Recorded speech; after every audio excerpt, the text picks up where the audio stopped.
The fourth installment regarding the police car out front of Kilgallen's townhouse. Mark Sinclair made mention of the police car sitting out in front of Kilgallen's townhouse. That is true. The color of the police car was green and white with black front fenders. There were 2 officers sitting in it. But this is what Lee Israel may not have told or may not have known. That the police car with the 2 officers showed up before Detective Doyle and Green arrived and left. It appears the 2 officers must have been the ones that called in her death prior to the 2 detectives arriving. Then the vehicle disappeared into history. There is additional proof that additional officers had foreknowledge of Kilgallen's death. On page 418, it states Ms. Jean Stralem, Police Commission's wife and friend of the Colmayers, was en route to her office at about 10 a.m. that fateful Monday. As she sat in the back of her husband's limousine with highly visible commissioner's plates, her home had apparently been contacted, at which time it was determined that she was on her way to her office. A policeman stopped the limousine in traffic.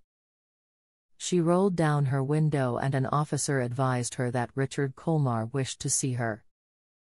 But there was no mention of Kilgallen's death. Mrs. Stralem exclaimed, "She had no idea how that policeman found her, but that is something you don't forget.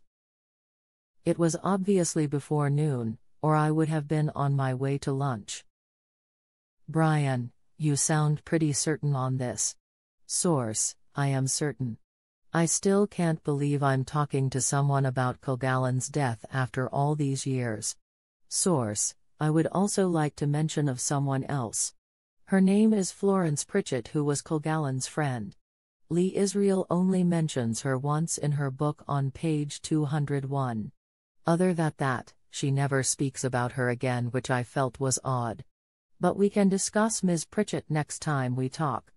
The next installment will be sometime in September and will include more information of Florence Pritchett and her connection with Kilgallen. There is public speculation that Kilgallen may have provided a backup copy of her secreted JFK file to Pritchett. But what was their connection? It wasn't the JKF assignation. In the next segment, our source reveals what the connection was and why it now appears it may have caused both women their lives.